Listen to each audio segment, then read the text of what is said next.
Hi hello friends welcome back to our channel. So ఈ రోజున వచ్చేసి మనకైతే మన తెలంగాణలో ఉన్న రైతులకైతే మరో శుభార్త అయితే ఉంది. రైతు భరోసా అలాగే రైతు రుణమాఫీ. సో రెండిటిపైన వచ్చేసి మనకైతే రైతుల ఖాతాలో ప్రభుత్వం అయితే డబ్బులైతే జమ చేయడానికి అయితే ముందుకైతే వచ్చేసింది కాబట్టి సో వీటి గురించి అయితే మనమైతే మాట్లాడుకుందాం. 2,00,000 రుణమాఫీ అనేది ఏ రోజున అయితే రైతుల ఖాతాలో జమ చేస్తుంది ప్రభుత్వం నుంచి, దీని గురించి దాంతోపాటు రైతు భరోసా గురించి కూడా ఈరోజు ఈ వీడియోలో మీకైతే ఫుల్గా అయితే చెప్తాను కాబట్టి వీడియోని లాస్ట్ వరకు చూసి మీరైతే సపోర్ట్ అయితే చేయండి. అలాగే మనకైతే వీడియోని చాలామంది లైక్ చేయడం మర్చిపోతున్నారు. సో ఒక్కసారి అందరూ వీడియోని లైక్ చేసి సపోర్ట్ అయితే చేయండి. అలాగే ఛానల్ని సబ్స్క్రైబ్ చేసుకోండి.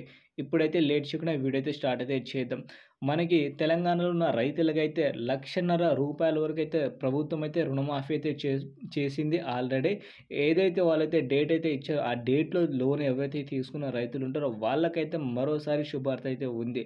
2,00,000 కోసం మీరు ఎదురు చూస్తున్న 2,00,000 రుణమాఫీ కూడా మనకైతే 7వ తారీఖు అంటే 7వ తారీఖు వరకు అయితే ప్రతి ఒక్క రైతులకే 7 నుంచి 10వ తారీఖు లోపున వచ్చేసి ప్రతి ఒక్క రైతులకైతే 2,00,000 వరకు అయితే రుణమాఫీ అయితే చేస్తానని చెప్పడం అయితే జరిగింది. సో 7 నుంచి 10వ తారీఖు లోపున వచ్చేసి ప్రతి ఒక్కరికైతే 2,00,000 రుణమాఫీ అయిపోతుంది. దాంతోపాటు రైతు భరోసా డబ్బులు కూడా ఇదే డేట్‌లో అయితే ఇవ్వడానికి అయితే ప్రభుత్వం అయితే ముందుకైతే వచ్చేసింది కాబట్టి ప్రతి ఒక్కరికైతే ఎకరం లోపు ఉన్న రైతులకి ఫస్ట్ విడతగా అయితే డబ్బులైతే రిలీజ్ చేయడం అయితే జరుగుతుంది. కాబట్టి ఒక్కసారి మీకు డబ్బులు వచ్చిన తర్వాత వీడియో కింద కామెంట్ అయితే చేయండి. అలాగే మీ తోటి మిత్రులు కూడా ఉంటారు కాబట్టి కంపల్సరీ వాళ్ళు కూడా తెలుసుకుంటారు డబ్బులు ఎంతవరకు రుణమాఫీ అయింది. దాంతోపాటు మనకి డబ్బులు ఎంతవరకు వస్తున్నాయి రైతు భరోసా డబ్బుల గురించి అనేది వాళ్ళు కూడా అప్డేట్ తెలుసుకుంటారు కాబట్టి సో మీరైతే వీడియోని మాత్రం ఎండ్ వరకు చూసి మనకైతే సపోర్ట్ చేశారు కాబట్టి వీడియోని లైక్ చేసి అలాగే ఛానల్‌కి సబ్స్క్రైబ్ చేసుకోండి. So thank you for watching friends. జై